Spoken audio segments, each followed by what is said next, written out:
जब भी आपको कोई नया बिजनेस शुरू करना होता है तो कई तरह के कंफ्यूजन आपके दिमाग में रहते हैं कि कहाँ से शुरुआत करें, सबसे पहला स्टेप क्या फॉलो करें, किन बारीक बातों का ध्यान रखें जिससे काम आसान हो जाए।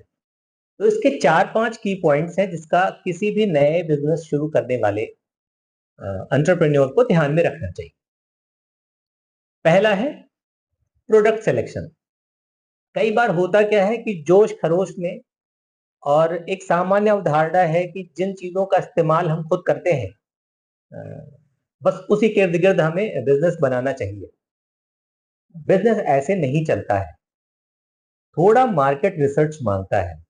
कई बार जो आपके आसपास दिखती हुई चीजें हैं कि ये भी ले रहे हैं, वो भी ले रहे हैं, मैं जिनको जानता हूं सब ले रहे हैं, और ये देख के आप उसमें जब एंट्री कर जाते हैं तो दरअसल उसमें या तो इतने बड़े बड़े प्लेयर्स होते हैं जिनसे कॉम्पिटिट करना आपके लिए बहुत मुश्किल हो जाता है, या फिर इतने लो ग्रेड के प्रोडक्ट्स ऑलरेडी एग्जिस्ट करते हैं जिनकी प्राइसिंग को आप मैच नहीं कर पाते।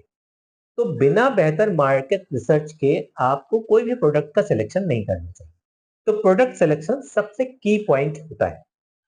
इसके बाद मार्केट फिट, कि जो प्रोडक्ट आपने सेलेक्ट किया है दरअसल उसके लिए कौन सी मार्केट सही रहेगी।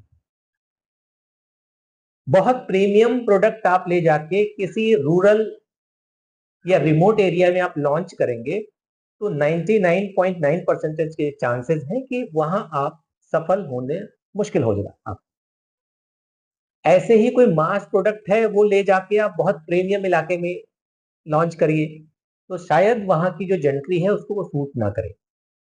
तो मार्केट फिट ये दूसरा सबसे की पॉइंट होता है।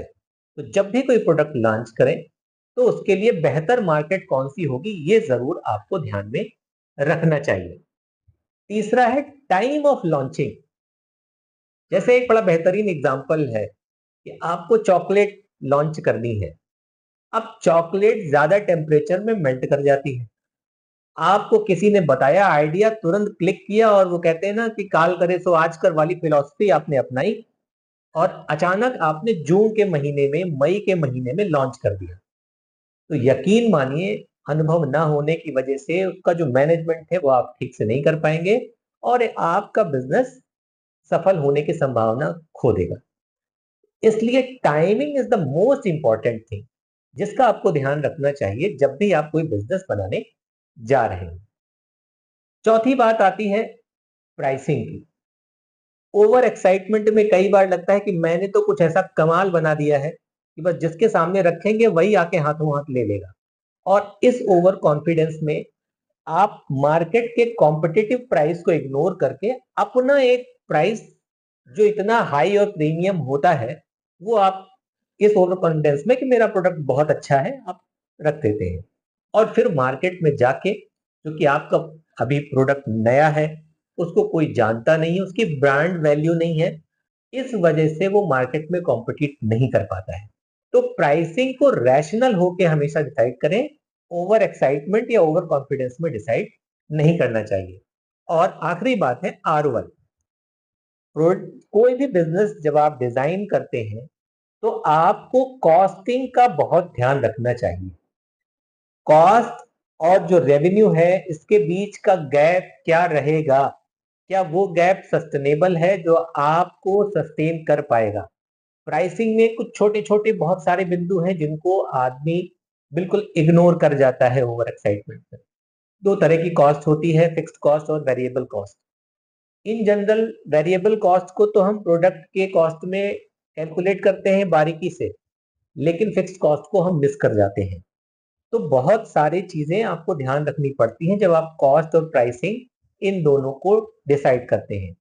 तो अगर ये फैक्टर्स आप ध्यान में रखते हैं तो ही आप एक बेहतर बिजनेस डिजाइन कर पाएंगे। हम लोग अपने बिजनेस मास्टर क्लास जो चलाते हैं उसमें इन्हीं बारीक बातों को बताते रहते हैं। तो ये बात का अगर आप ध्यान रखेंगे तो यकीन मानिए आप एक बढ़िया बिजनेस बनाने की स्थिति में होंगे।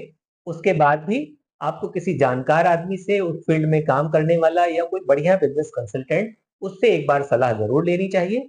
इससे आप धक्के खा के सीखने की बजाय किसी दूसरे के अनुभव का लाभ उठा के ज्यादा बेहतर काम कर सकते हैं।